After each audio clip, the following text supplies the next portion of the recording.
लोग ऐसे होते हैं जिनको वायु पास हो जाता है, वो तो लकी है।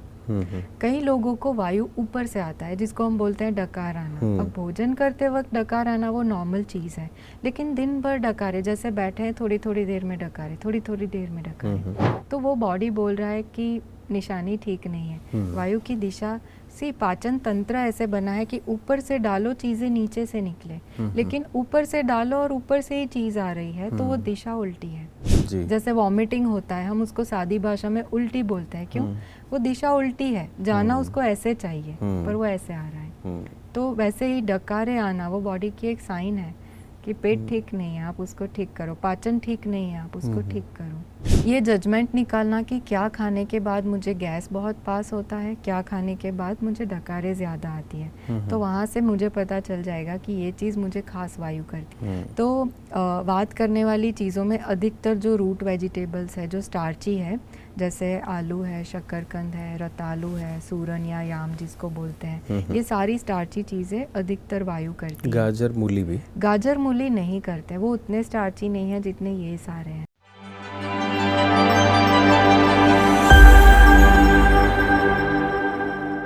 नमस्ते, ओम शांति। मैं हरीश मोयाल एक बार फिर से माइंडफुल मोमेंट्स में आपका स्वागत करता हूं। और पिछले एपिसोड में आपने बहुत सारी हेल्थ टिप्स के बारे में जाना। किंजल सिस्टर ने, जो कि तपोवन अंकलेश्वर भरूच से हमारे बीच आई थी, उन्होंने बहुत सारी जानकारी हमें दी। लेकिन मुझे ना बहुत सारे मैसेजेस मिले हैं जिसमें लिखा है कुछ सवाल जो बाकी रह गए थे वो हमें जानने थे। तो एक बार फिर से हमारी किंजल सिस्टर मुस्कुराते हुए हमारे स्टूडियो में आ गई हैं। ज़ोरदार तालियों से उनका स्वागत करेंगे।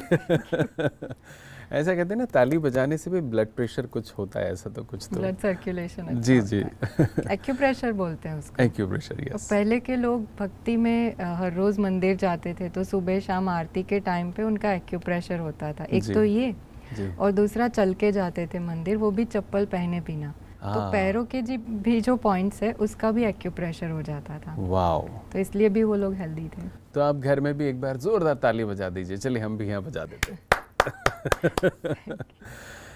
तो जो सवाल हैं जिनके बारे में आपकी तरफ से मुझे किंजल सिस्टर से पूछना है, सिस्टर सब ने मुझे बोला कि पिछले एपिसोड में हमने जैसे बताया था कि कुछ भोजन ऐसा होता है जो वायु करता है। हमने वात पित्त कफ की भी बात की थी। तो सभी लोग जानना चाहते हैं कि थोड़ा सा अगर आप डिटेल में ये बता सकें कि वात पित्त कफ क्या होता है और हमें कैसे पता चले। ऐसा कहते हैं ना, हमारी प्रवृत्ति कौन सी है, वात है, पित्त है या प्रकृति कफ है, तो वो कैसे पता चल सकता है। और ये वायु दोष वाले भोजन पदार्थ क्या हैं, या और जो भोजन है उसमें कैसे पता चले। आपने आज जो टॉपिक लिया है वो बहुत लंबा चौड़ा है। वैसे तो आयुर्वेद के अंदर वात पित्त और कफ का बहुत महत्व है, नेचुरोपैथी में उतना नहीं दिया जाता जी। फिर भी मैं थोड़ी बातें शेयर ज़रूर करूँगी। पहली चीज़, आयुर्वेद में नाड़ी देखकर प्रकृति कही जाती है कि आप वात है, पित्त है या कफ है, लेकिन नेचुरोपैथी में अधिकतर नेचर के आधार से प्रकृति जज की जाती है कि क्या प्रकृति है। तो वात पित्त और कफ वो दो तत्वों के कॉम्बिनेशन से बनी हुई प्रकृति रहती है। वात माना वायु और आकाश का कॉम्बिनेशन। वैसे तो पांचों तत्व है ही शरीर में, लेकिन ये थोड़े से इनका प्रभुत्व कहो, ये डोमिनेटिंग रहते हैं। तो इसलिए वैसी प्रकृति वालों को वात कहा जाता है। ज़्यादातर वो लोग स्ट्रक्चर में दुबले पतले, और वायु का गुण है ड्राइनेस, इसलिए उनके अंदर ड्राइनेस बहुत दिखती है। बालों में देखिए, स्किन में देखिए, तो अधिकतर उनको ड्राई फील होता है। फिर वायु का एक गुण है चंचलता, वो स्थिर नहीं रह सकता। अच्छा। तो वात प्रकृति वाले आप ज़्यादातर देखेंगे वो चंचल होते हैं, सोचते बहुत है, फास्ट सोचेंगे, इधर उधर का मतलब टॉपिक्स में वो जंप करते रहेंगे सोचने में भी। जो व्यक्ति फास्ट सोचता है वो फास्ट बोलता है, वो हर काम फास्ट करता है। तो आप ज़्यादातर वात प्रकृति वालों को देखेंगे तो वो बातूनी होते हैं ज़्यादा। अच्छा। हाँ, बेमतलब की बातें भी वो आसानी से कर सकते हैं। चलने फिरने में वो फास्ट होते हैं, कामकाज में फास्ट होते हैं। अब इतने फास्ट भी हो सकते हैं कि हर काम इम्परफेक्ट हो। कोई ऐसे भी होते हैं भले सारे काम फास्ट करे बट परफेक्टली करें। तो स्पीड ये उनका एक लक्षण है। मतलब हवा की तरह ही सब काम। हाँ, हवा की तरह काम करते हैं क्योंकि हवा ही ज़्यादा रहती है। फिर उनके शरीर में अनियमितता बहुत देखने को मिलती है। चंचलता अनियमितता को लाती है। तो भूख अनियमित, पाचन अनियमित, पेट साफ होना अनियमित, कभी बहुत अच्छा, कभी ठीक ठाक, कभी कॉन्स्टिपेशन, कभी डायरिया, ये अनियमितता उनके अंदर काफ़ी देखने को मिलती है जी। नींद भी उनकी अनियमित, कभी बहुत अच्छी, कभी टूटती नींद आएगी। तो ये सारे टिपिकल लक्षण हैं। मैं बहुत डिटेल में नहीं ले रही, इतना काफ़ी है बात को समझने के लिए कि अधिकतर वो लोग चंचल होते हैं, स्पीडी होते हैं और उनके बॉडी में ड्राइनेस रहती है। पित्त वालों की बात करूँ तो पित्त वालों का स्ट्रक्चर थोड़ा मीडियम रहता है, ना स्किन बहुत ड्राई ना बहुत ऑयली होती है। पित्त वाले, पित्त यानी अग्नि और जल का कॉम्बिनेशन जी। अब जिनके शरीर में अग्नि कहो, जठराग्नि भी कहो, वो तेज़ है तो उनको भूख अच्छी लगती है। तो पित्त वालों की भूख अच्छी तेज़ होती है, उनका पाचन अच्छा होता है, पेट भी अच्छे से साफ होता है, तो पाचन की समस्याएं लगभग उनको कम ही होती है जी। इनकी नींद कंपैरेटिवली कम होती है, शायद 5 घंटा भी सोएंगे रात को बट फ्रेश उठेंगे। अच्छा। उनको फिर दिन में ज़्यादा आराम नींद करने की ज़रूरत नहीं होती। ये लोग बहुत एक्टिव होते हैं, ये भी फास्ट होते हैं बट हर चीज़ प्लानिंग से करना, परफेक्टली एग्जीक्यूट करना, तो फास्ट के साथ परफेक्शन लाना ये पित्त वालों का एक लक्षण है। ये लोग बहुत एम ओरिएंटेड एंड फोकस्ड रहते हैं। फिर भी पित्त क्योंकि अग्नि का एक लक्षण है अग्रेसिव होना, तो कभी लाइफ में ऐसी सिचुएशंस आ जाती है तो ये लोग ज़्यादा अग्रेसिव हो जाते हैं।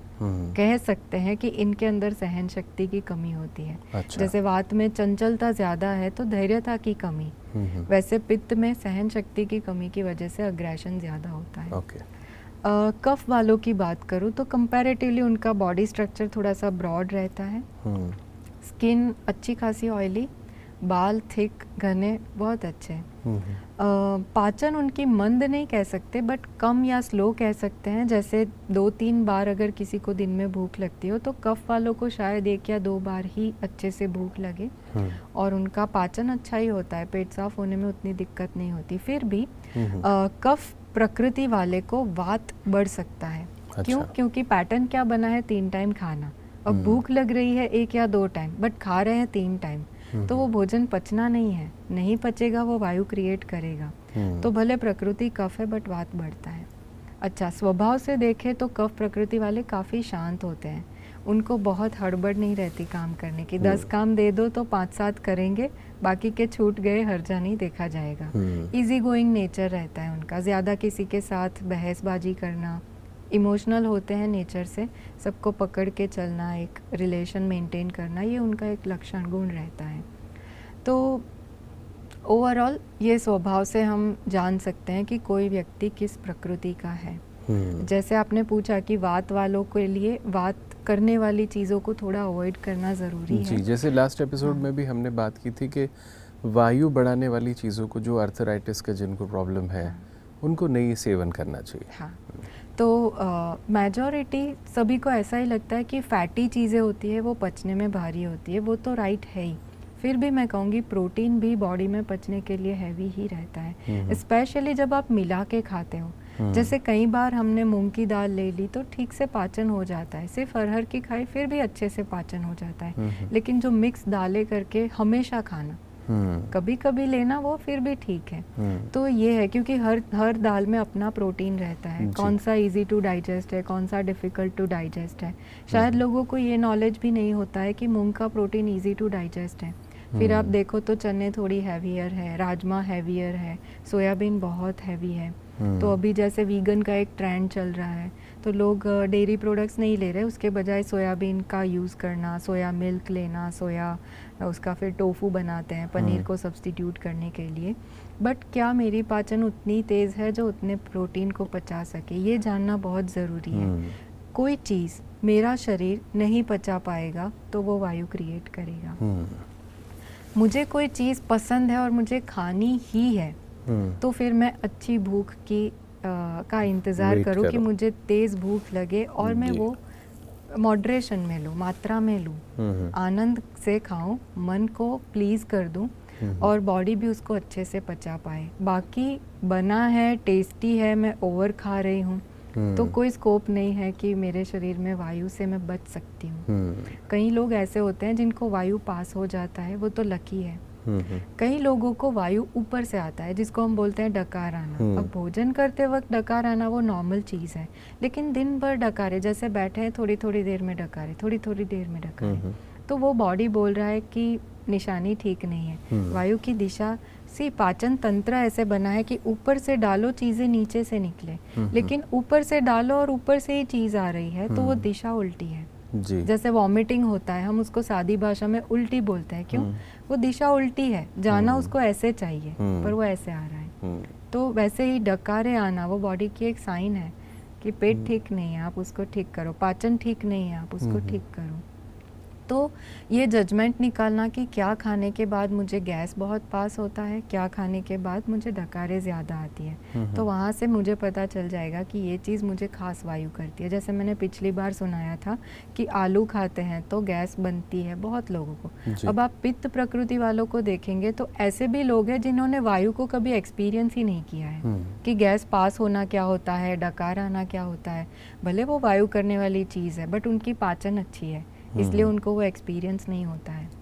तो बात करने वाली चीज़ों में अधिकतर जो रूट वेजिटेबल्स है, जो स्टार्ची है, जैसे आलू है, शकरकंद है, रतालू है, सूरन या याम जिसको बोलते हैं, ये सारी स्टार्ची चीज़ें अधिकतर वायु करती है। गाजर मूली भी? गाजर मूली नहीं करते, वो उतने स्टार्ची नहीं है जितने ये सारे हैं जी। तो एज अ सैलेड अगर कोई गाजर मूली लेते हैं मॉडरेशन में तो वो ठीक ही है।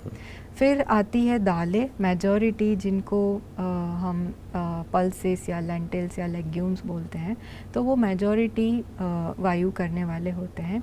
और फिर विंटर के जो वेजिटेबल्स है जिसमें मटर है, फिर हरे तुअर के दाने आते हैं, और कई लोगों को कैबेज है, कॉलीफ्लावर है, उनसे भी गैस होती है। बाकी जितनी वेल वाली सब्जियां है, जैसे लौकी है, तोरई है, गिलका है, फिर जो बेल पे कुंदरू है, बेल पे लगती है, वो सारी अधिकतर वायु करने वाली नहीं होती है। फिर अच्छा। भी हाँ, फिर भी अगर मेरी प्रकृति वात है तो तोरई भी मुझे वायु कर सकती है। अच्छा। स्पेशली जब आप शाम के टाइम पे उसको ज़्यादा लेते हैं। कई बार ऐसा होता है शाम को छोड़ के भी आपने रात को लेट थोड़ा तोरई की सब्जी खा ली और आपकी प्रकृति वात है, आपने अच्छी क्वांटिटी में खा ली, तो हो सकता है शरीर का वायु इतना बिगड़ जाए कि आपको हिचकियाँ चालू हो जाए। अच्छा, तोरई भी जैसे दो होती है, एक तो धारी धारी वाली, हाँ, वो धारी धारी वाले को तोरई बोलते हैं, और जो एकदम प्लेन रहती है उसको गिलका बोलते हैं। तो जितनी बीन्स बोलते हैं हम, वो सारे वायु करने वाले होते हैं, क्योंकि उन्हीं को सुखा के फिर हम दालों के रूप में उनको यूज करते हैं। अच्छा, हाँ, सारे बीन्स सारे बीन्स। तो ऐसा नहीं है कि छोड़ दीजिए, सीजन में वो वेजिटेबल्स मिलते हैं, खाने ही चाहिए, लेकिन अधिक मिला के जब हम खाते हैं तब प्रॉब्लम होती है, या भूख से अधिक खाते हैं तब प्रॉब्लम होती है। एक वो ना गवार फली बोलते हैं उसको, हाँ, वो वायु करने से ज्यादा वो सफाई करती है। अच्छा, हाँ, मतलब दैट इज गुड ना, दैट इज वेरी गुड। उसको तो सादी भाषा में लोग बोलते हैं झाड़ू का काम करती है। अच्छा। हमारे पाचन के लिए वो तो गवार फली अच्छी है। चौली है, तो हाँ, वो सारी फलियां जो भी है वो वायु करने वाली होती है। करेक्ट। ये ना मुझे पिछले एपिसोड में मैं आपसे पूछना चाह रहा था कि जैसे क्या होता है, कई बार ऐसा होता है, मेरी फैमिली में ऐसा हुआ कि बचपन से एक भोजन हम खाते हुए आ रहे हैं, एक ट्रेडिशनल भोजन जिसको कहते हैं कि भाई एक थाली भी अगर दिखाते हैं तो उसमें होता है दाल, चावल, रोटी, सब्जी, सैलेड, ब्ला ब्ला ब्ला, है ना, बहुत सारी चीज़ें होती हैं, पापड़, हाँ, छाछ, फिर एक गुलाब जामुन भी होता है। तो ये मतलब जैसे ऐसा कहते हैं कि जैसे जैसे हमारी उम्र बढ़ती है पर हमारा खाना कम नहीं होता है, तो उसकी वजह से भी मैंने कहीं पढ़ा था कि बीमारियां आ जाती है। तो वो क्योंकि हमें लग रहा है हमारा शरीर उतना ही बड़ा है और खाना उतना ही चाहिए, लेकिन हमारा पाचन शायद कमज़ोर हो जाता है। थोड़ा सा आप एक्सप्लेन करेंगे वो? जैसे छोटे बच्चे होते हैं, जैसे जैसे बढ़ते जाते हैं, आयु बढ़ती जाती है, तो एक टीन एज होती है जब वो, आप देखना, वो इतना खाते हैं, थोड़ी थोड़ी देर में मम्मी भूख लगी, थोड़ी थोड़ी देर में भूख लगी। क्यों? पित्त बहुत बड़ा हुआ होता है उस टाइम पे। तो पित्त यानी जठराग्नि तेज है, आप खा रहे हैं, खाना पच रहा है, पेट साफ हो रहा है, कोई दिक्कत नहीं, लेकिन कुछ आयु के बाद हमारी जठराग्नि भी थोड़ी थोड़ी मंद तो नहीं कहूँगी, फिर भी स्लो डाउन होने लगती है। हमारे अंग, मैं आपको पूछूं, आप अपने 20s 30s में थे तब आप जितना फास्ट दौड़ पाते थे या जितना लंबा आप दौड़ पाते थे, क्या आज आप दौड़ सकते हैं? थोड़ा सा कम शायद उस टाइम पे आप जितना वजन उठा सकते हैं आज शायद ना उठा पाए। ऑफ कोर्स कम हो जाता है ना, क्योंकि हमारे जो ऑर्गन्स है वो धीरे धीरे यूज होते होते कमजोर हो जाते हैं। तो हमारा ध्यान मेजॉरिटी बाहर के अंगों पर जाता है कि दौड़ने में हम पैरों का यूज करते हैं, भाई थक गए, पता चल गया कि इसकी कैपेसिटी पूरी हो गई, लेकिन हाथ की जैसे वजन उठाने में पता चल जाता है, लेकिन अंदर के ऑर्गन्स क्योंकि दिखते नहीं है, दिन भर काम कितना करते हैं वो हमें दिखता नहीं है, तो वो कितने अंडर प्रेशर है वो भी हमें समझ में नहीं आता जब तक वो कोई ऐसा पेन या साइन एंड सिम्टम ना दिखाए। पर समझ की बात है कि रोज़ जैसे हम 3 टाइम खा रहे हैं, रोज़ उनका पाचन का काम चालू है। कई लोग तो ऐसे हैं सुबह से शुरू होती है चक्की, वो रात तक चालू ही रहती है, ये पचा नहीं पचा दूसरा डाला, वो पचा नहीं पचा तीसरा डाला, तो आते तो कंटिन्यूअस काम कर रही है। जो अंग कंटिन्यू काम करेगा उसका कमज़ोर होना पक्का है।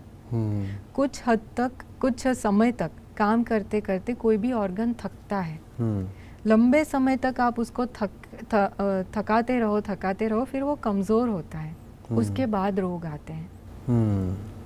तो जब तक थकान है तब तक ही आप उसको आराम दे दो तो आप सेफ है, लेकिन थकान के बाद कमज़ोरी वाली स्टेज में ऑर्गन आ गया है, आपको उसको रिवर्स करने में अच्छा खासा टाइम लगता है।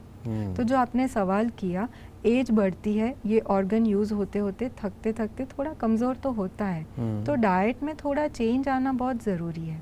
क्वांटिटी में कहिए या जैसे भोजन, लाइट टू डाइजेस्ट भोजन है, हैवी टू डाइजेस्ट भोजन है, तो मैं लाइट टू डाइजेस्ट भले क्वांटिटी में अच्छा खासा भी खा लूँ, मेरे पाचन को दिक्कत नहीं होगी, लेकिन हैवी टू डाइजेस्ट है, मैंने 2-3 चीज़ें एक साथ डाल दी, तो मुझे शायद दोपहर का खाया भोजन लेने के बाद शाम को भूख ही ना लगे, तो ये निशानी है कि दोपहर में मैंने गरिष्ठ खाया है, हैवी खाया है, जो टाइम होने के बाद भी मुझे रात को भूख नहीं लगी। तो जो मुझे समझ आया आपकी बातों से आंसर जी, कि भाई थाली में कम भले क्वांटिटी ज़्यादा हो लेकिन वैरायटी कम हो। करेक्ट कि जैसे आप अगर बहुत सारी चीज़ें मिक्स कर रहे हैं उसकी जगह आप क्वांटिटी कम करके और उसको कंज्यूम कर लें। मैं एक सवाल पूछूं आपसे जी। एक होता है योगी, एक होता है भोगी, रोगी कौन बनता है? जो भोगी होता है। भोगी बनता है। भोगी, उसको भोगी क्यों बोलते हैं? क्योंकि वो भोजन को नीड के लिए नहीं लेता है, वो उसको भोगता है, उसके एक एक चीज़ के स्वाद को भोगने के लिए वो लेता है। योगी की प्लेट और भोगी की प्लेट मैं यहाँ पे रखूँ ना, आप तुरंत आइडेंटिफाई कर देंगे। जैसे 2 चीज़ें हैं तो आप तुरंत बोलेंगे ये योगी का भोजन है, और 4-6 चीज़ें होंगी आप तुरंत बोलेंगे ये भोगी का भोजन है। जैसे आपने योगी की बात करी दी है तो मैं पूछना चाहूँगा, जैसे बचपन से हम जिस फैमिली में बड़े हुए वहाँ पे लहसुन प्याज को तामसिक नहीं माना जाता था, लेकिन वही घर में जो मम्मी बनाती थी वैसे ही रोज़ ही वो लहसुन का तड़का लगता था, कोई भी चीज़ बनी उसमें प्याज भी डलता ही था। फिर जब से थोड़ा सा स्पिरिचुअलिटी की तरफ मैं बढ़ा, अब मुझे तो बहुत अच्छा लगता है एक लाइट, पहले थोड़ा सा जो गुस्सा वुस्सा आता था ये खाने से कम भी हुआ, लेकिन वहीं पे जैसे अभी पीछे एक आयुर्वेदाचार्य से मैं मिला था, उन्होंने बोला था कि आप ना कच्चा लहसुन खाया करो।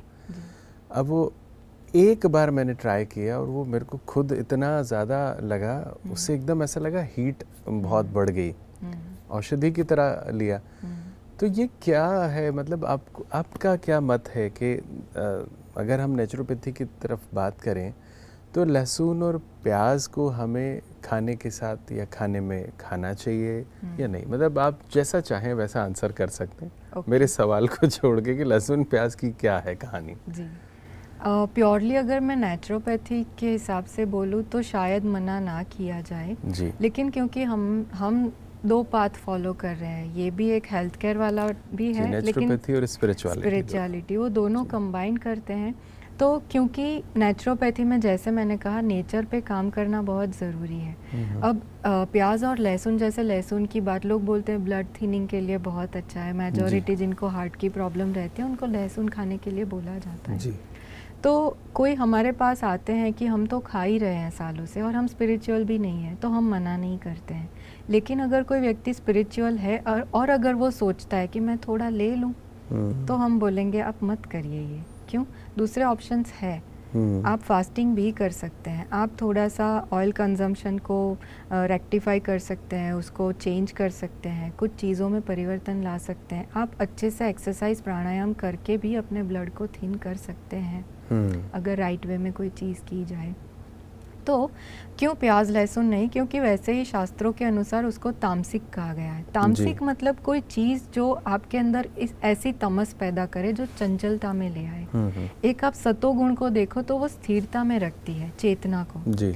और चंचलता, वो चंचलता किस ओर जाएगी पता नहीं। वो क्रोध की ओर भी जा सकती है, वो काम की ओर भी जा सकती है, वो अहंकार की ओर भी जा सकती है। तो कहीं ना कहीं वो विकारों की तरफ ले जाएगा।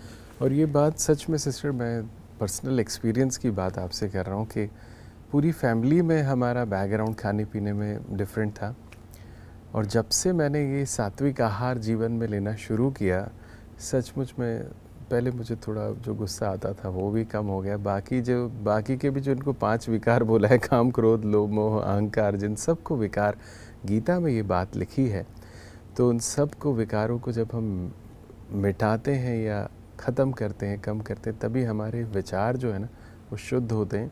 और जैसे सिस्टर ने बताया फास्टिंग की बात, तो हमारे शास्त्रों में भी बताया गया है कि फास्टिंग एक बहुत ही हर चीज़ पे फास्टिंग का जिक्र है। अगर देखें तो देवी देवताओं से भी जुड़े तो उनका फास्ट होता है जैसे।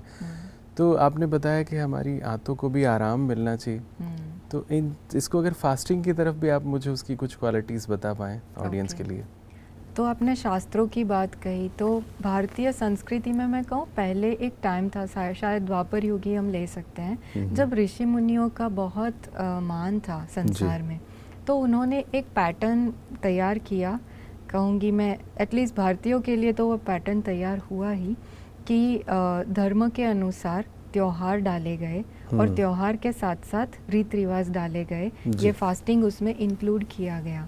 जैसे नवरात्रि आती है, तो नवरात्रि एक ऐसा टाइम है जब 2 सीज़न चेंज होती है। स्पेशली अभी बारिश जा रही है और ठंड शुरू होने को है। अभी तो खैर प्रकृति भी थोड़ी सी हलचल में आ चुकी है, बाकी ये टाइम वही है जब सीज़न चेंज होता है और इसी टाइम लोग सबसे ज़्यादा बीमार पड़ते हैं। तो इसी टाइम पे जो फास्टिंग किया जाता है उसमें एक तो नमक छोड़ा जाता है और कम से कम टाइप की चीज़ें खाई जाती है, जिसको बोलते हैं फास्टिंग, उपवास, जो आंतों के लिए एक आराम देने वाली चीज़ हो जाती है। और इसी में जब इनको आराम मिलता है तो हीलिंग और क्लीनिंग ये दोनों बहुत तेज़ हो जाते हैं। तो कोई भी इन्फेक्शन जैसी चीज़ कहीं इस सीज़न में बॉडी में आई हुई है तो उसके सामने भी बॉडी अपने आप ही फाइट कर लेता है, उतना सक्षम वो बन जाता है। क्योंकि अगर कोई रोग आया है उसके सामने लड़ने के लिए बॉडी को चाहिए एनर्जी। ठीक वैसे ही हम रोज़ जो खाना खाते हैं उसको पचाने के लिए भी बॉडी को चाहिए एनर्जी। अगर पूरा दिन मेरा खाने पचाने में ही जा रहा है तो मेरे शरीर की काफ़ी ऊर्जा पाचन क्रिया में ही लगी हुई है, तो हीलिंग उतना इजी नहीं होता है। लेकिन आप जब लाइट भोजन करते हैं तो वो ही ऊर्जा बची रहती है फाइट करने के लिए। तो भले शरीर में रोग कहीं भी है, आप ठीक हो सकते हैं।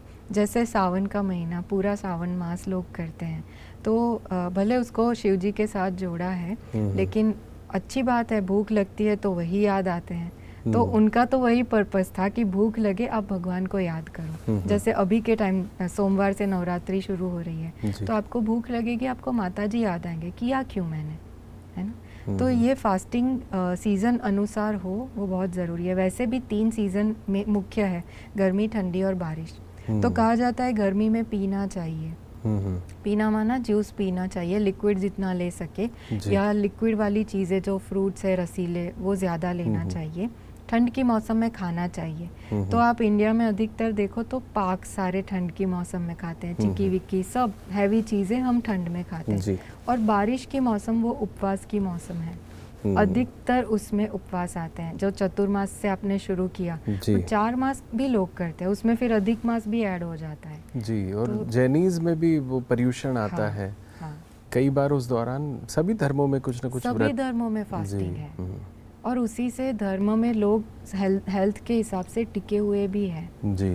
किंजल दीदी आए हैं, इन्होंने बताया, तो मैं नवरात्रि का एक डाइट बता दीजिए आप, ताकि नवरात्रि में ना लोगों को पता चल जाए कि क्या खाना चाहिए, नवरात्रि के 9 दिन सिद्धि हो जाए, 9वें दिन ऐसी कोई डाइट बताइए आप। एक तो मैं 2 शब्द पकड़ती हूँ आपकी बात से कि माता प्रसन्न हो जाए नवरात्रि में, और दूसरा सिद्धि मिल जाए जी। तो बाबा मुरली में एक बात बताते हैं, बच्चे विधि से सिद्धि प्राप्त होती है।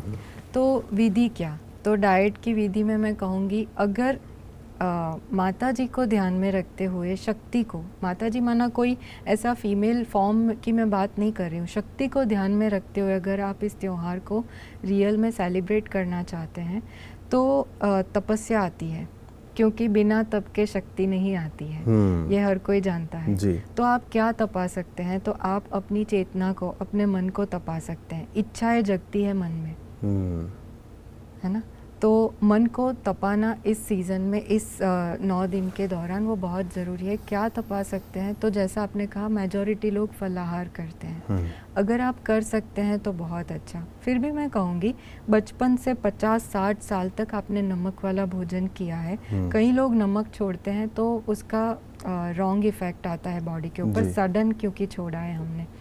तो अगर प्रैक्टिस करनी है तो थोड़ा थोड़ा आगे से 1 हफ्ता 10 दिन पहले से आप थोड़ा थोड़ा कम करते जाइए, ताकि नवरात्रि में अगर छोड़ना भी हुआ तो चलेगा, शरीर को दिक्कत तो नहीं। नवरात्रि में ही ऐसा करते हैं ना कि पहले दिन अगर आप कम इतना खा रहे हैं तो फिर दूसरे दिन इतना इतना इतना इतना करते, आखिरी दिन बिना नमक का खा लीजिए, हो सकता है फिर वो 1 दिन की तपस्या हो जाएगी।